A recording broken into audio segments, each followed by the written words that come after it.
आप लोग के बीच हमरे जीवन का पहला बिरहा जा रहल बा। कितना दिन से जोगी गीत यूट्यूब पर छोड़ ली, तमाम गीत छोड़ ली। कुछ बाबू भैया लोगन का कहनाम रहल कि भैया तई बिरहा छोड़ा। बड़ा मेहनत से बिरहा आप लोग के बीच जा रहल बा। आशा ना पूरा विश्वास बा कि आप लोग पसंद करिहन, सब्सक्राइब करिहन, लाइक करिहन, कमेंट करिहन। हमार चैनल बा अशोक सांडिल ऑफिशियल चैनल बा। तो आप लोग के बीच एक हास रस का बिरहा जात बा, जौने बिरहा का शीर्षक बा जैसन करनी वैसन भरनी उर्फ पिया बेगाड़ू मनई। 4 लाइन का भूमिका है, गौर करेंगे।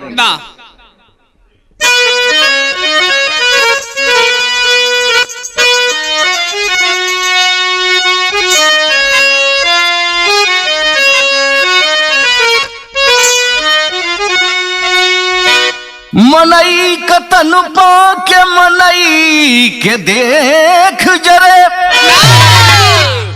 ऐसन मनैया न मनई कहाला। अधनवा के खेतवा में दौड़ा के देख मरे, मुहवा पकड़ के उझट से नोचाला। अयोनहरी के खेतवा में ककरी के देख हंसे, पहरे ककरिया उजम के खवाला।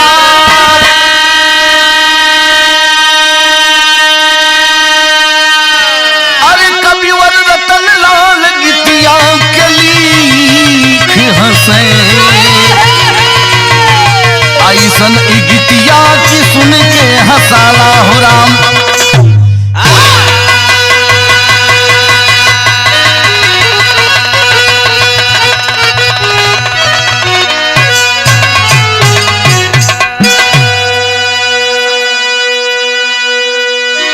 यहाँ एक लाइन गीत बा मास्टर। कौन गीत बा मास्टर? तई बजा के आवे।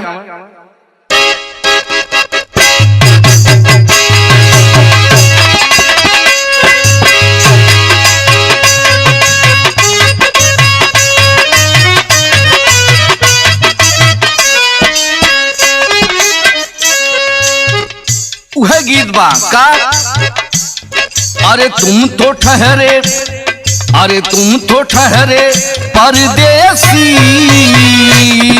साथ क्या निभाओगे। तुम तो ठहरे साथ क्या निभाओगे।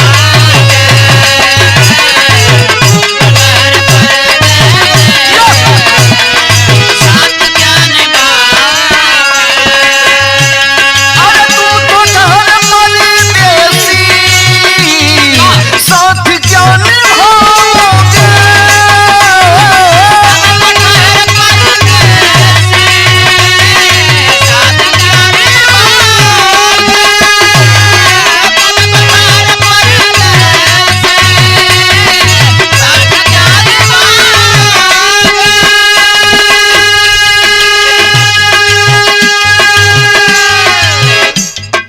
तुम तो ठहरे परदेसी, साथ क्या निभाओगे। अरे सुबह पहली, सुबह पहली, सुबह पहली गाड़ी से, अरे घर को लौट जाओगे।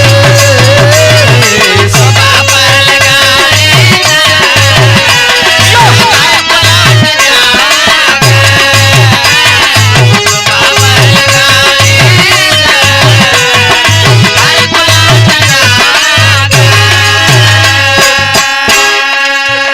कवि जी बिरहा में संकेत लिखत हूं उनका। अरे दोस्त ना बा कुदरत के, दोस्त बा मुकद्दर के। दोस्त ना बा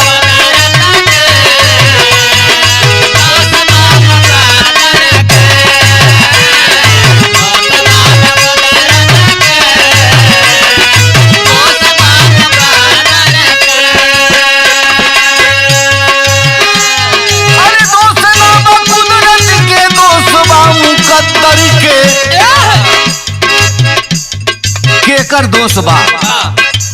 देखें यही ठन से हमार कहानी का शुरुआत हो जात बा। एकरे आगे वाली लाइन कहानी के अंत में बताई का। पंडित जी सुखपाल रहे गांव के निवासी, बोलई त लगे ऐसे कौनो रहे सन्यासी। वो नहीं के गाँव में रहल, वो नहीं के बोल बाला, लागे की खर्ची सब कर वो नहीं के घर से जाला। गौआ रहे परेशान पूरा उनके बात से, शादी बिगाड़ सब कर अपने ही हाथ से। सोचें कि सबके शादी में हम ही रही अगुआ, जौने में ना ही अगुआ समझ है कि भैल रड़ुआ। बेटुआ कहल चारो, बेटवा कहल चारो, बाबू छोड़ा कूटनीति, बाबू तू ऐसन करबे त कैसे तोहार बीती। समय का चला चक्र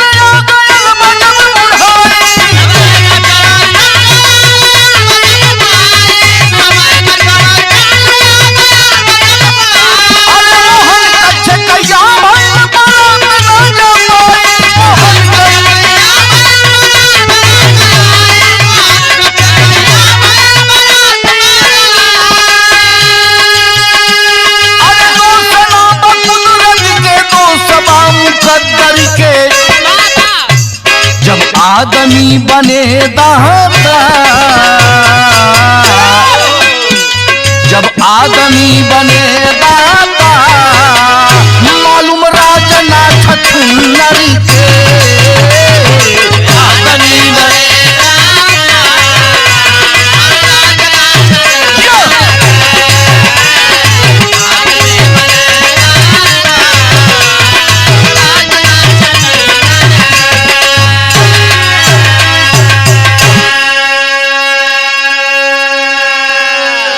बात के समझ ले बाबूजी।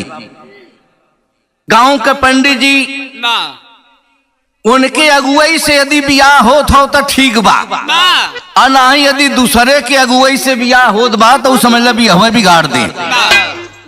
भगवान का दिहल पंडित जी के 4 बेटवा, एक दरोगा, एक वकील, एक मास्टर, एक पुलिस।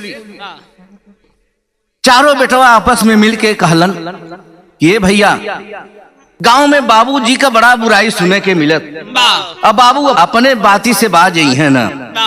चारों जने मिलके जाके बाबू से कहलन कि बाबू कौने चीज का कमी बा कि तू जाके ऐसन ऐसन काम करल है, देखा सुने के बहुत मिलत हो। ई ले रुपया, ई ले पैसा, और जा 6 महीना के बाद तू घरे आया, जितना भारत में तीर्थ व्रत करे का स्थान हो कुल घूमी आया। पंडित जी कहन कि काहे न जब भैया जब आप लोग पैसा कौड़ी देबत जरूर है जाओ। अब देखें पंडित जी पैसा कौड़ी पौलन और अपन झोलरी बिस्तरा उठौलन लेके चल देलन। और गांव में पूरा शोर हो गल कि ये भैया पंडित जी 2-4-6 महीना बदे गांव छोड़ के भाग गए हुए। जेकर जहां रिश्ता जहां तय हो तो बाबूजी वो अपन अपन बैठा ले, और ना ही उनके रहले पर समझ ले के उनका बिया हुआ होई होई। देखें बाबू हाली हाली रिश्ता अपन सब जोड़ा लगल। 8 दिन जब बीतल है तो ही गांव में एक मोहन नाम के लड़का के रिश्तेदार लोग आल हलन तिलक चढ़ावे। तिलक चढ़ावे आल हलन बाबू, सब लोग बैठल हुए, चाय पकौड़ी छेना बर्फी अपन छनत बा। तब से एक घटना घट गई। कौन घटना घट गई भैया? यहाँ एक लाइन गीत लग गल मास्टर।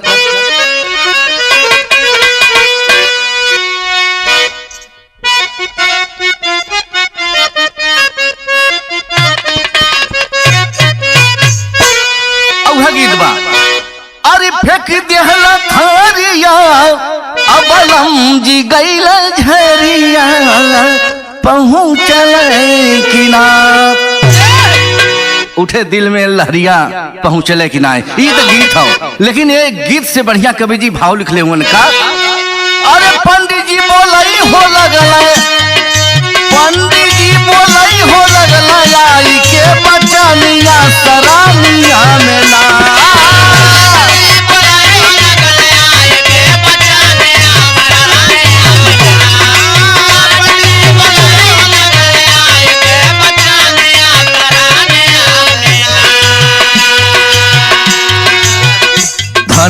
माई बा चरनिया सरनिया में ना।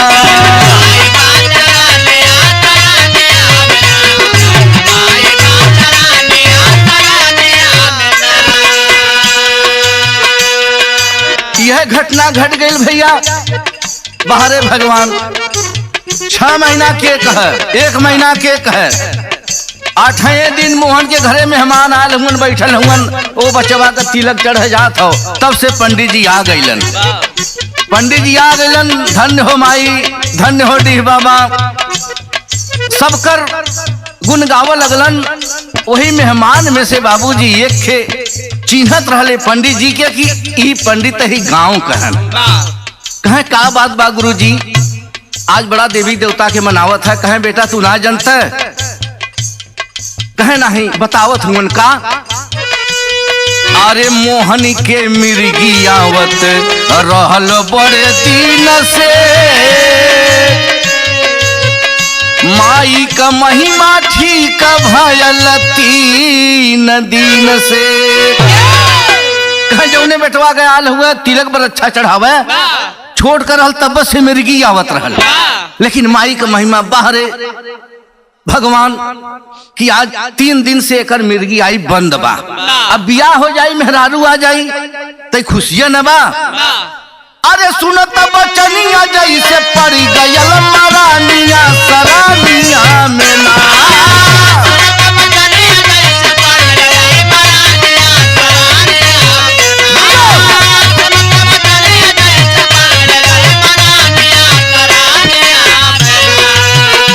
धन्य माई बा चरनिया सरनिया में ना।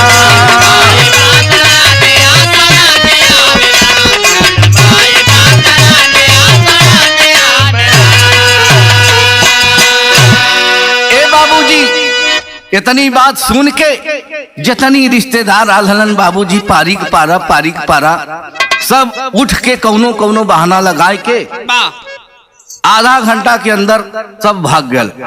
कुल मिला जुला के बाबूजी देखें मोहन के बियाह बिगड़ गल। अब देखें गांव का मेहरारू गांव के आदमी लड़का पुरनिया सब एक कोर से पंडित के लगलन गरियावे के भैया ई कवन दिन होए कि पंडितवा ई दुनिया छोड़ के चल जात कि हमने के लड़का लड़किन के बियाह हो जाए। बाबू धीरे धीरे 6 महीना का दिन बीतल। देखें अचानक पंडित जी का तबीयत खराब हो गल दुनिया छोड़ के चल गईलन। और जब दुनिया छोड़ के चल गईलन तो समय भैल का बाबूजी यहाँ एक लाइन गीत बा।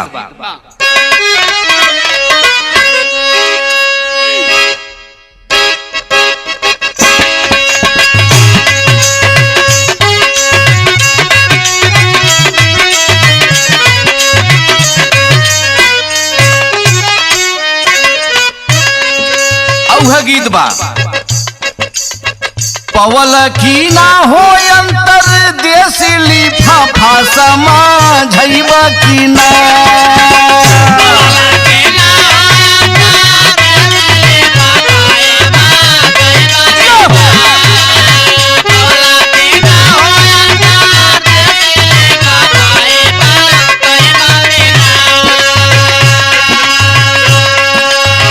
पैरन में लिखतनी साफ सिपाही राजा अइबा की ना।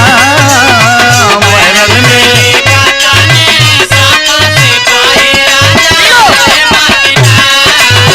पैरन में लिखतनी साफ सिपाही राजा अइबा की ना।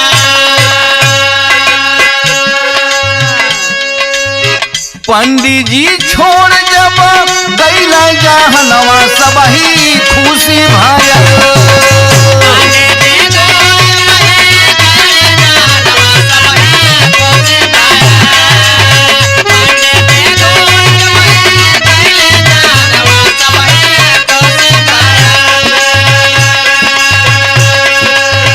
मनैन के डाटे ली जा ननवा त सबही घर में घुसी गयल।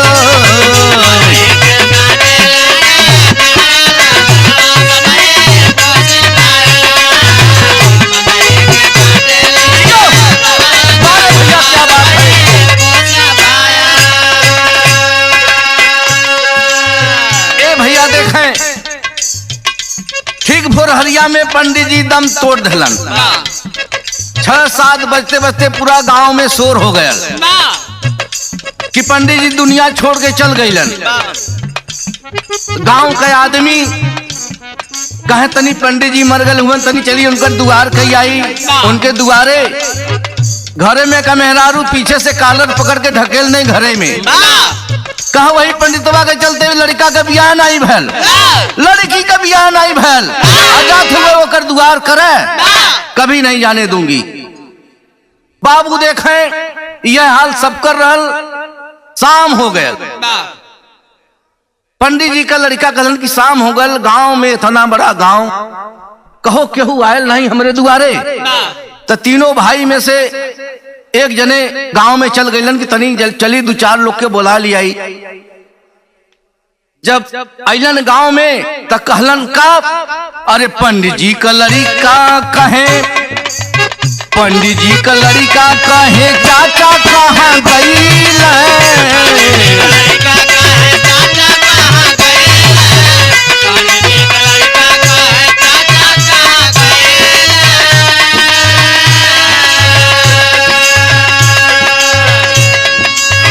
चाची बतावली बच्चा मम्मा की यहाँ गई है।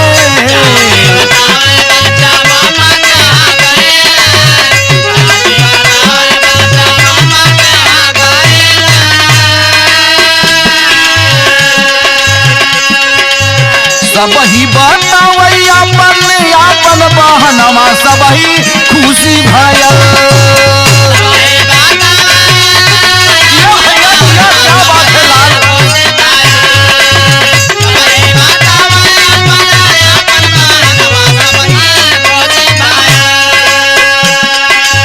लड़का ले जाला यसमा सनमा त सबही घर में खुशी गयल।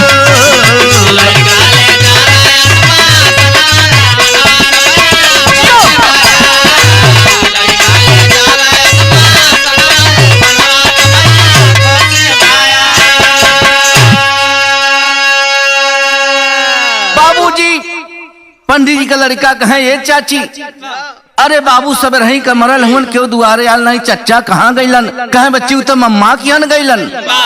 दूसरे घरे गईलन, कहे ये बड़की माई। अरे बड़का बहू कहाँ गईलन, कहे बच्ची तो गलन खिचड़ी लेके बिटिया की हन। सब अपन अपन बहाना बता देले, लेकिन सब रहल घर ही में। कुल मिला जुला के सब रहल घर ही में, लेकिन बाबू देखे क्यों तैयार नहीं भैल।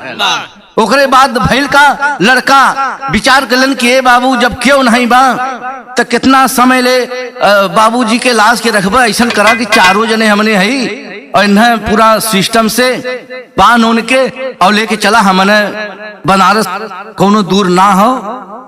अरे एक दिन के बजाय 2 दिन लगी चली, अब क्यों नहीं बात का करबे।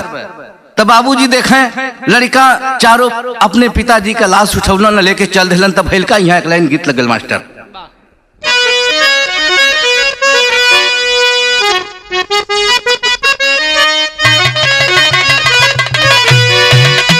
औहे गीत बा भाई, देखें बड़ी पुरान गीत बा। अरे तरे नरियरवा के बारी,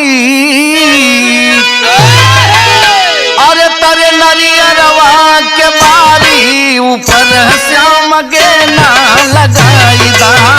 तरे नरियरवा के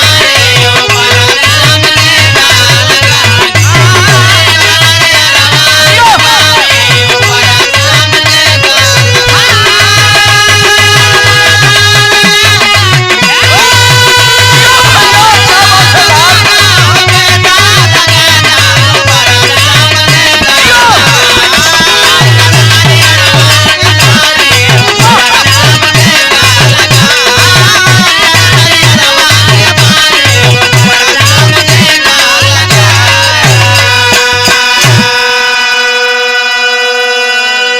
बाबूजी देखें लड़का तो लेके चल गईलन।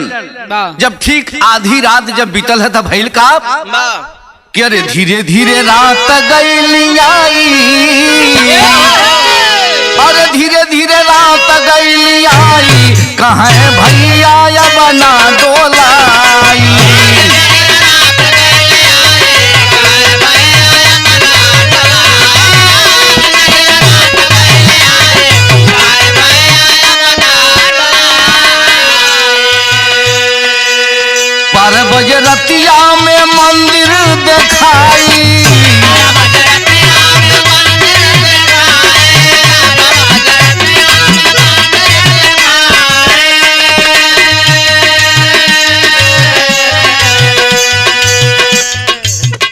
चारों भैया कहाँ बस यही रुकल जाई।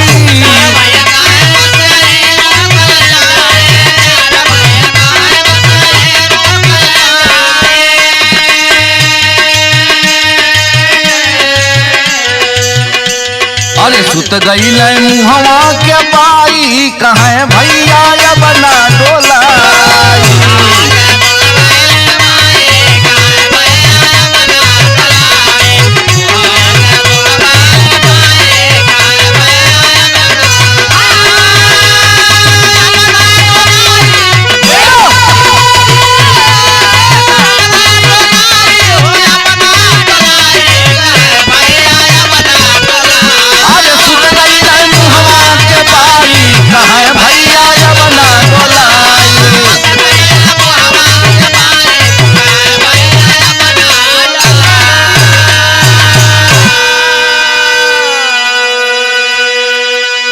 ठीक जब 12 बजल रात एक गांव में पहुंच गईलन तो देखलन कि गांव के बहरे एक मंदिर रहल।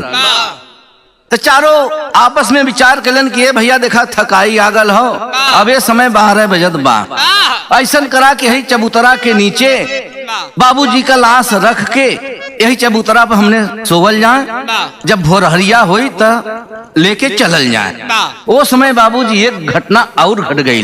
कौन घटना घटल बाबूजी? अरे मंदिर के पीछवा रहल एक कोढ़ी, मंदिर के पीछवा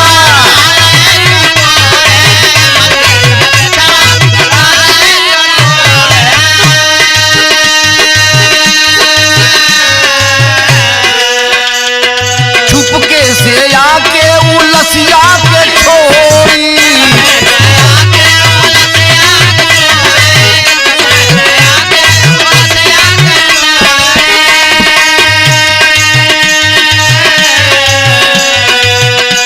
अरे गड़ही में देहल सुबहाई, अरे गड़ही में देहल सुबहाई कहे भैया बना डोलाई।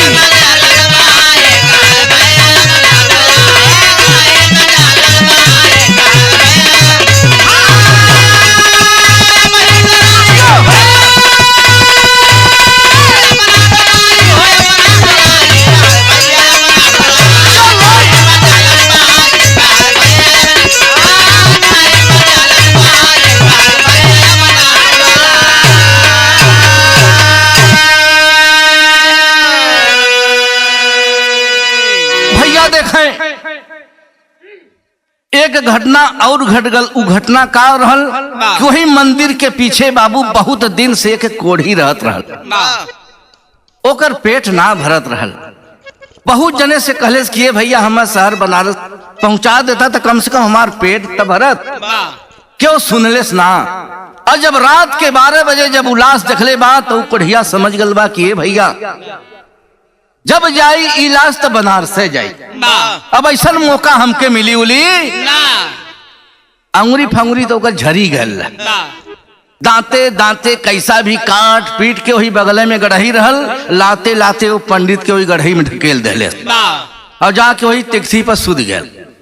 सुध के अपन कफन फफन जो रहल बाबूजी अपन निक नेवर ओढ़ ले, मुंह चौचक तोप ले।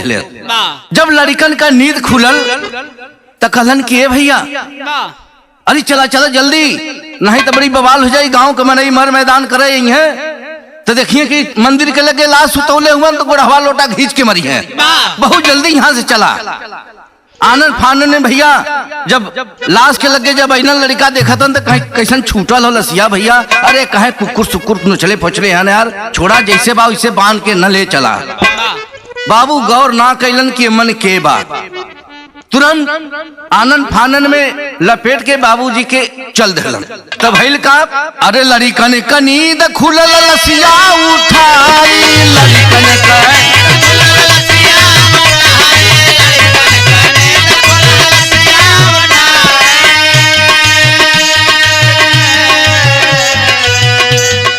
हाली हाली चल देहल न रहिया जमाई, हाली हाली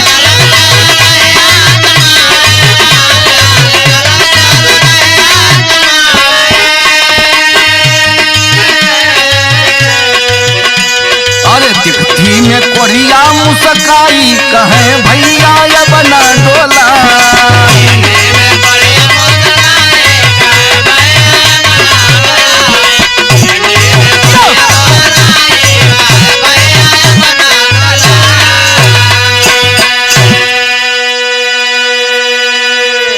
देखें बाबूजी, लड़का पंडित जी के लाश उठा के चल दिलन, और जब चल दिलन तो धीरे धीरे शहर में जब पहुंचलन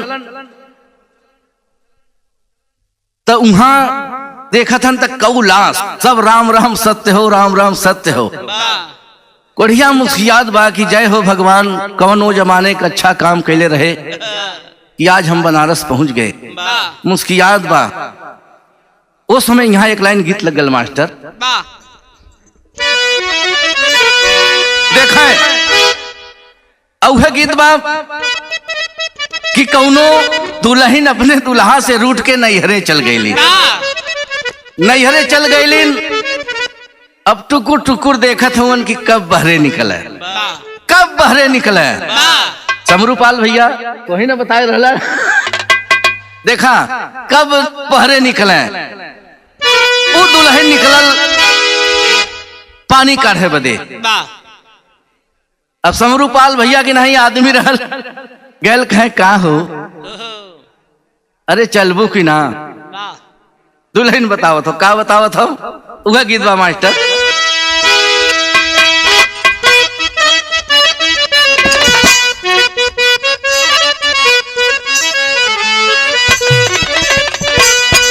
अरे ससुरे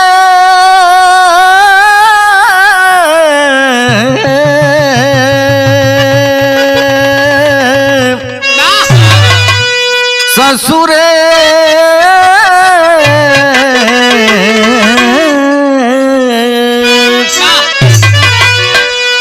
दुल्हन कहत हो करुण भाव में, अरे ससुरे में रहली, अरे तू बड़ा दुख देला, अकेल रहा रजऊ, बड़ा मजा लेला, अकेल रहा रजऊ।